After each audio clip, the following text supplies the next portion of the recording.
Yeah. That's what I do. So when I'm coaching, I'm helping you build a foundation before you build the house. Because in a business owner's mind, we need to make money. Yep. That's not the first step. I don't know who I was watching. It was one of my friends. She was saying that her only way of compensating herself was exposure. She was like, I would prefer exposure first because I don't know anyone. And I was like, I can respect that. And she didn't make no money that first year. I mean, she's doing very well now. But like that first year, she was like, I didn't make any money because I was literally seeking exposure. I didn't know anyone. Yeah. So like when it comes to coaching, what type of interest, I guess, what is your coaching, what does your coaching sessions look like? Yeah, so I have a framework that I use, and I use the same framework on every client, but every conversation is not the same. So it's all based off of need. I don't take startups as clients because you're in a different arena. You're going to have to figure some stuff out before you get to me. But in my coaching sessions, it's all about asking you questions because you already know the answers. I need to hear you say the answers because once you say it, you know it came from you and not me.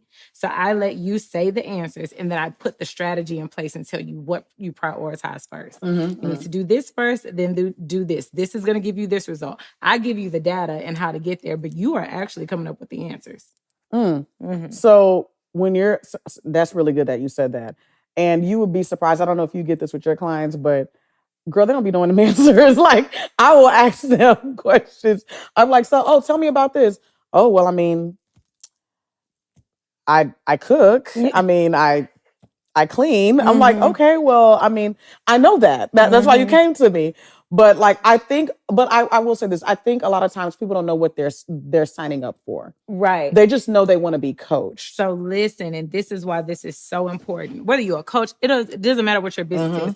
I believe that you should use social media as a landing page. Your social media should only when they come to your social media, it should only enhance what you've already verbally told them. They're just going there to get confirmation that you actually know what you're talking about, right? Yep. So if you go on my Trendy Sales Guru page, you're going to get educated. I'm going to give you free game. 100%. So you know that I know what I'm talking about, right? I'm going to tell you exactly what you're going to learn in the coaching program. Now, could you take bits and pieces of that and start the work right now? Absolutely. And I want you to. Because when you come to me, I want you to already be prepped and primed and know like, all right, I've already worked through this in my head. Like, this is the direction I want to go in. I just don't know how to get there. Prime example, I had a hairstylist come to me and she was like, girl, I want to get from behind the chair and I want to start educating my clients on how to take care of their hair. Boom. So now we have a direction. How are we going to strategize getting her from behind the chair and position her to be an educator? You have to start posting educational content online. Teach the people so that when they come to your page, they know exactly what you are and what you do. So you mean I can't just create a Booksy and just tell people to book my class? I don't even know if you actually have a class. I want to see what you do. If you can just even tell me how to like re-sew like a track, if you can at least show me how to like re-glue it, something. I have to know what you know. I like people are visual. Yes. People are so visual. The reason why I was getting booked as a chef is because people saw food. Yes. Like, I don't know how other way, like when I get that question, oh, well, how do I do that? Well, let me see your Instagram. Well, let me see your portfolio. Let me see something. That's so wild to me that they wouldn't automatically do that. I didn't really have any like stuff. And I'm like, to me, it's common sense, but it's not common sense, like to some people, because they truly believe like, well, I mean, I already have a clientele. I'm a makeup artist. It's a mindset thing too, because a lot of people will say, well, I would have to cook meals to get content to take pictures of. That's wasting food. No, that's an investment, boo. Oh my God. Do you know how many free faces I did? I used to do a thing where, so my thing is always constantly be in motion. If I have a week where I'm not booked, I'm still doing faces. Hey mama, come over to my house real quick. Let me do your makeup. Because I need content to post. But that motion of me actually doing it and putting in the work, I'm finna keep getting booked. But that's the thing about it is it's a mindset thing. It's a mindset thing.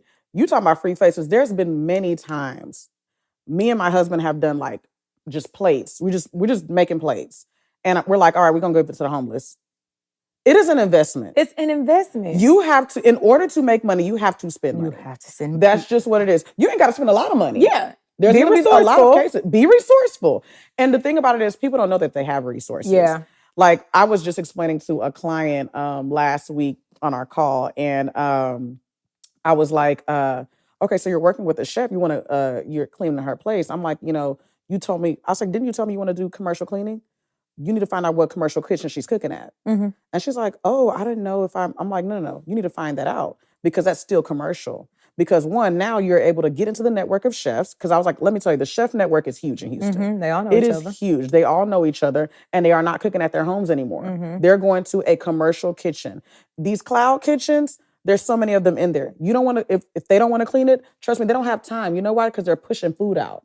They're pushing food out. And it could be that you're actually cheaper. Mm-hmm. It's cost efficient for them. Why? Because they're saving time. Mm-hmm. And she was just like blown away. And I'm just like, oh, to me, this is, I guess I'm in the mind of a chef. I hated the cleaning process. Yeah. If I had a professional cleaner with me when I was cooking all the time, girl, I wouldn't have to use my mom. Exactly. I wouldn't have to use my sister. I wouldn't have to clean. You get in, you get out. Get in and get out. And it's the best thing ever. But I think it's that mindset, having people realize that you have more to give than you actually do. Yeah. Than you actually think.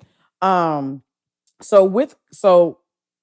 I don't know. I feel like we're still similar when it comes to coaching because I have a certain framework as well.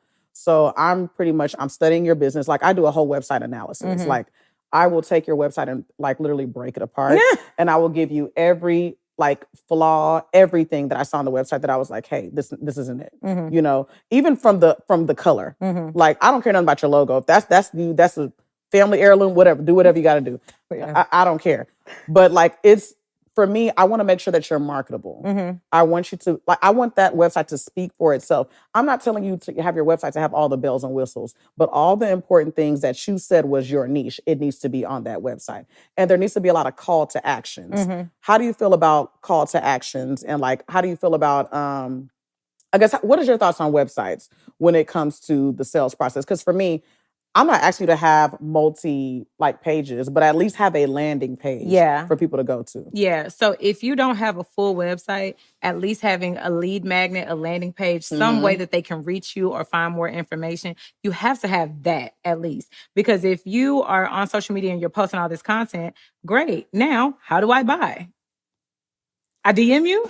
Oh, okay, right? Like that takes away the professional aspect of it. So you don't have to have a full website. That can come later, but at least have a landing page. At least have a form.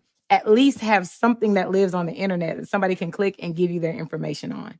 Absolutely. Like at least. I tell people all the time, even if you don't have time to build a website, right? Even if you cannot afford a developer to build your website, there are now you have those like you have like Square, you have like WooCommerce, all these e-commerce sites, they are willing to give you links, like literally just links.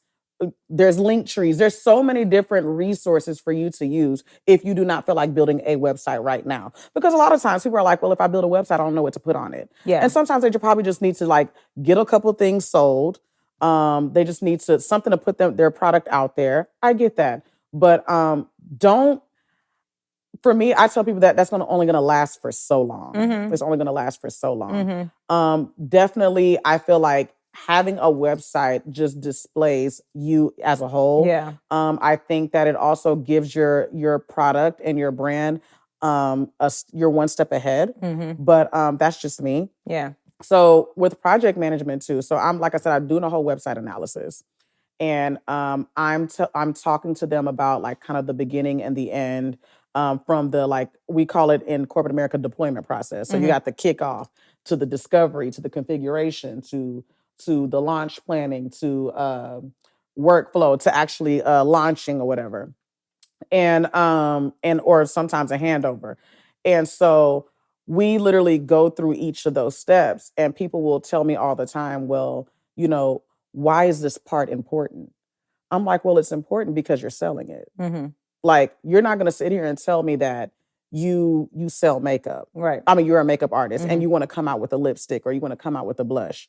Well, I need to know first of all, I need to know if I'm allergic to it. I need to know if it's actually like the right pigment. I need to know if it actually goes with my skin color. I need to know every single detail. Oh, well, I mean, Reese, that's cool and all, but I feel like if you're going to buy it, then you already trust it. This is just the thoughts of some of my clients. This is just the thoughts of some of my clients. And I'm just kind of like, No, a lot of times for me, I am very, very, I do tedious work. Mm-hmm. I read. Mm-hmm. I will read through your whole stuff. I'm not worried about the price because I come to your website for a reason. Yeah. I want to know that if you are the right artist for me. Yeah. Would you know my skin color? Mm-hmm. Would you know my skin tone? Would you know what best fits for me and things like that? But I have people like literally dive into that, like really, really dive into it. I even have clients do shadowing. I have them do shadowing.